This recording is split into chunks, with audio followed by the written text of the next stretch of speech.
Bonjour mes amis, bonjour tout le monde. Je ne sais pas à quel moment vous allez regarder ce live, ou du moins cette capsule. Quel que soit le moment, il n'y a pas de souci, sentez-vous chez vous. J'aime à vous le dire en permanence, notre mission certes est de nous battre pour que nous puissions accompagner notre peuple vers le destin que nous souhaitons pour lui. C'est-à-dire le destin d'indépendance de notre pays, le Cameroun, qui, comme vous le savez, n'est toujours pas indépendant. Le destin d'un peuple dans lequel vit, existe et se pratique une vraie justice. Au Cameroun, nous ne l'avons pas. Et un destin qui voudrait que nous soyons aujourd'hui ce qu'on appelle exactement un peuple souverain. Dans la quête des trois choses que je viens vous présenter ici, je viens simplement vous faire savoir que ces trois choses qu'on n'obtient pas facilement. On ne les obtient pas facilement pour la simple raison que pour atteindre l'objectif précis ou les objectifs précis, il faut qu'il puisse avoir l'unité des uns et des autres. Imaginez-vous qu'aujourd'hui, nous ne sommes pas indépendants pour la simple raison que le monde occidental a encore son emprise sur nous, précisément au Cameroun, et comme vous le savez, la France, l'Union européenne, les États-Unis et bon nombre de pays occidentaux impérialistes continuent d'avoir une même mise sur le Cameroun jusqu'à présent, ce qui complexifie complètement notre démarche, parce qu'en réalité, l'impérialiste n'a pas pour mission de libérer ce qui lui paraît être, on va dire, un précaré ou alors une vache à lait. Pour le cas de la France, tout le monde le sait exactement. La France profite énormément du Cameroun, comme de plusieurs pays africains, sur les questions liées au franc CFA et ce que cela rapporte à la Banque de France au quotidien. On ne va pas s'arrêter là-dessus parce que le sujet est peut-être un peu trop profond. Et on va aller plus loin, démontrer que l'armée, pour le cas du Cameroun, est encore formée, entre autres par des officiers français, à regarder seulement le comportement des uns et des autres au niveau de l'école militaire interarmée, c'est-à-dire nous sommes à l'EMIA ici, c'est toujours des officiers français qui y travaillent et qui forment les forces de défense et de sécurité camerounaises qui, pour la plupart, vous savez aujourd'hui, sont devenus effectivement des chairs à canon et qui ne servent simplement qu'à mourir pour contenir et mettre en place une dictature et surtout promouvoir un tyrannisme, comment dire, une tyrannie, voilà, je m'excuse, une tyrannie plus que jamais renforcée avec les méthodes qui lui sont propres aujourd'hui. Mais ce qui est quand même dommage, c'est qu'il faut dire à nos compatriotes camerounais que, oui, dans ce qu'on fait un combat, il y a ce qu'on appelle une idéologie dans le combat. Parce qu'en fait, si on fait un combat, on n'a pas d'idéologie. En ce qui me concerne particulièrement, moi je porte l'idéologie, bien évidemment, de l'indépendance du Cameroun, comme bon nombre de Camerounais.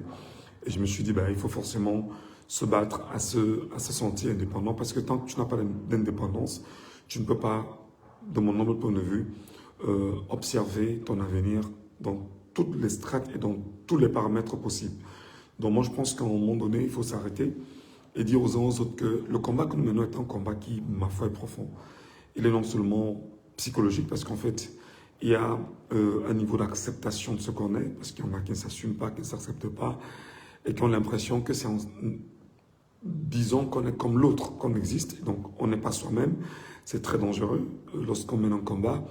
Il y a un combat qui pour moi également est du point de vue spirituel, parce que vous savez, lorsqu'on mène un combat où des gens n'assument pas qu'ils ont des forces en interne et qui peuvent s'en servir spirituellement parlant, je parle des Africains, pour pouvoir se défaire de ce qui leur fait beaucoup de mal. Moi je crois à un moment donné qu'il y a effectivement une réelle emprise psychologique importée et imposée sur les valeurs spirituelles que nous tenons bien sûr au niveau du continent et plus précisément au Cameroun. Et il y a également ce que j'appelle ici un combat qui se veut aussi donc à la fois du combat idéologique, à la fois du combat psychologique, le combat spirituel. Il y a un combat, je ne sais pas si je vais dire métaphysique, bon, entre autres, cela peut regrouper les éléments que j'ai évoqués. Mais il y a surtout un combat qui se veut physique, parce qu'on ne peut pas aller au fronton si on n'est pas lié à, si on n'a pas une capacité à lutter avec notre physique. Vous savez, les impérialistes et ceux qui sont en même temps ceux-là qui ont toujours pris sur eux de détruire le Cameroun et bon nombre de pays africains ont mis en place des mécanismes qui vous esclavagisent en permanence. Vous savez, quand vous dites aux Camerounais, cessez de boire de l'alcool, et il y en a qui vous disent que non, on ne peut pas le faire. C'est-à-dire, vous imaginez, vous êtes un compatriote, cesse de boire de l'alcool parce que l'alcool va t'affaiblir le physique. L'alcool va altérer bien évidemment ton cerveau. L'alcool aura des attaques considérables sur tes neurones, globalement. L'alcool va t'affaiblir physiquement. Et ils vont trouver que non, c'est trop exagéré de leur demander d'arrêter de boire de l'alcool parce que l'impression qu'ils ont, c'est que c'est dans l'alcool qu'ils parviennent, comme ils le disent très souvent, à noyer leurs sourcils. Et c'est extrêmement grave de penser pareillement parce que lorsque vous n'êtes pas capable psychologiquement de porter, enfin idéologiquement de porter un combat idéologique, vous n'êtes pas capable de porter un combat psychologique en même temps parce que l'idéologie, la psychologie également s'y retrouve. Vous n'êtes pas capable de porter un combat qui, pour moi également, est d'ordre spirituel, métaphysique, entre autres, mais surtout un combat d'ordre physique. Tout ceci doit se regrouper pour que nous puissions ensemble atteindre nos objectifs. Moi, je viens simplement dire aux Camerounais ce matin, vous devez comprendre aussi que si vous n'êtes pas en santé, si vous n'êtes pas fort, si vous n'êtes pas jeune, si vous n'êtes pas capable de vous dire je vais user de ma jeunesse pour aller plus loin, ce sera compliqué. Alors, je voudrais, dans cette petite causerie que je mène avec vous ce matin, vous faire savoir en même temps que regardez exactement le calme apparent que nous avons observé depuis quelques 72 heures déjà, après la brutalité orchestrée et engagée par le régime en place au Cameroun. Beaucoup vont vous dire, je fais ce qu'on appelle une sorte de rappel-mémoire. Où est-ce que ça m'a conduit? Qu'est-ce que j'ai gagné exactement? Quel est l'objectif que j'ai atteint?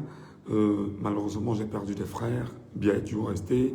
J'ai toujours la même dictature, j'ai toujours les mêmes soucis que j'ai eu hier. Je croyais au moins qu'on pouvait lutter pour que nous puissions libérer le Cameroun comme nous le souhaitons. Seulement, c'est normal et c'est légitime que tu te poses ces questions parce qu'en fait, l'impression que tu peux avoir tout de suite et maintenant, c'est que tu n'as pas atteint ton objectif et que les mêmes forces en présence sont là et tu ne parviens pas véritablement à te retrouver et tu peux même à un moment donné te décourager et tu peux même aller plus loin et te dire bah, à quoi ça sert de faire tout ça? Mais non, moi je vais le dire très simplement. Il se trouve simplement que on est extrêmement morcelé, extrêmement divisé. Extrêmement divisé. D'ailleurs, vous avez appris récemment que le Troufion, qu'on appelle la Tangadji, a mis en place un projet visant encore à segmenter même les villages aujourd'hui pour créer de nouveaux villages au Cameroun, pour créer de nouveaux arrondissements au Cameroun, peut-être même de nouveaux départements. L'information est connue. Alors le but, effectivement, c'est de nous diviser encore et encore et rappeler à un tel groupe ethnique qui n'est pas du groupe ethnique de l'autre, rappeler à une telle famille qui n'appartient pas à une autre famille. Et c'est un projet complètement, on va dire, machiavélique, complètement impérialiste et complètement divisionniste. Et puis les Camerounais semblent aujourd'hui ne pas être capables justement de lutter contre ces données-là. Donc, moi je voulais vous dire qu'au-delà de la causerie que je fais avec vous, je voudrais en même temps vous dire, et très honnêtement, que si le combat n'est pas idéologique, si le combat n'est pas... Et quand je dis idéologie, vraiment c'est une idéologie totalement puissante. Si le combat n'est pas idéologique, si le combat n'est pas psychologique, si le combat n'est pas spirituel, si le combat n'est pas métaphysique, si le combat n'est pas physique, alors les frères, mes frères et sœurs camerounais, on aura encore beaucoup de peine. Et pour que vous compreniez exactement ce sur quoi je suis en train de m'appuyer aujourd'hui dans cette causerie, c'est que on est emballé avec les églises. Les églises importées sont extrêmement nocives pour chacun d'entre nous. J'imagine qu'aujourd'hui, nous ayons la capacité de disparaître, comme beaucoup le font.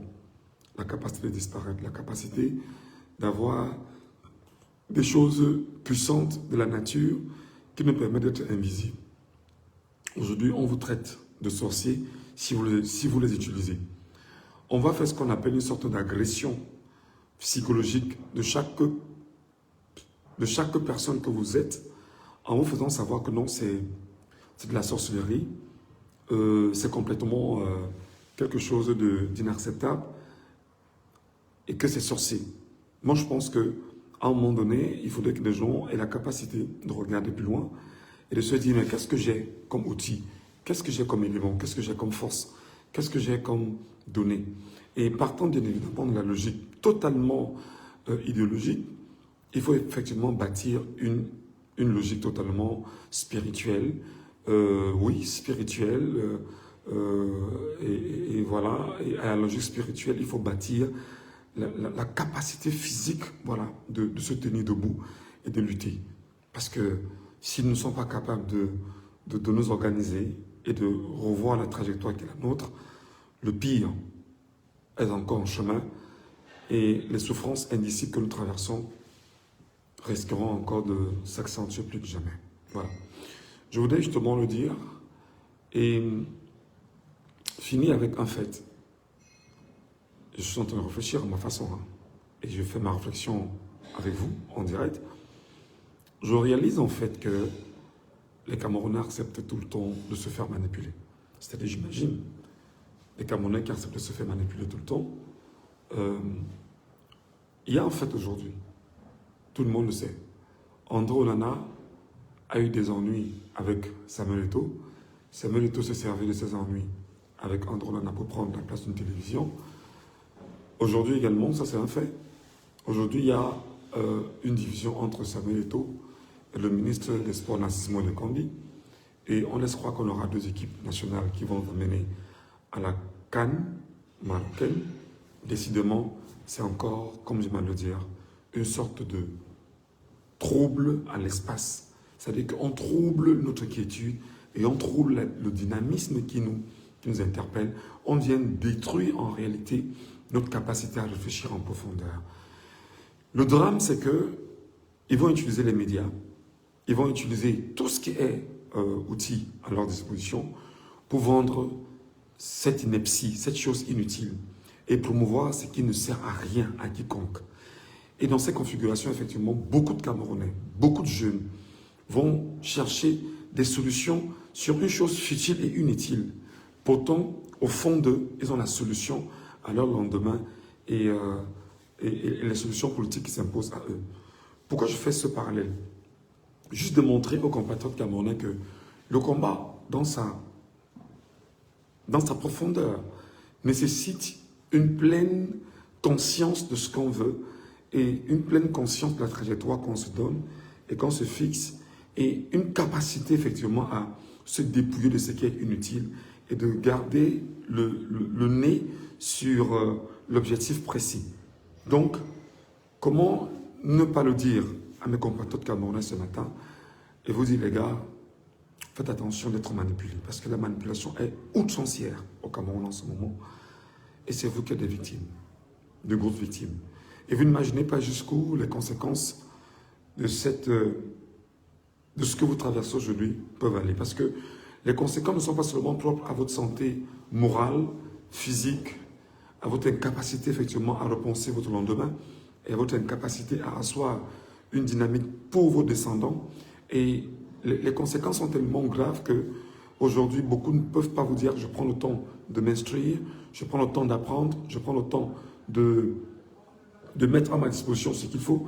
Parce qu'entre-temps, en même temps, hein, on fait tout pour vous affamer, on fait tout pour vous désorienter, on fait tout pour créer le vide, le manque, le besoin.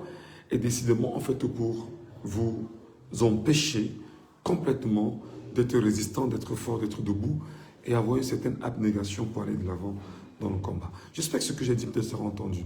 Peut-être les mots pourront être compliqués pour certains d'entre vous. Peut-être beaucoup n'ont pas compris en profondeur ce que j'ai essayé de répercuter. Mais fondamentalement, le combat que nous menons a besoin de tous les outils nécessaires pour pouvoir être vaincu.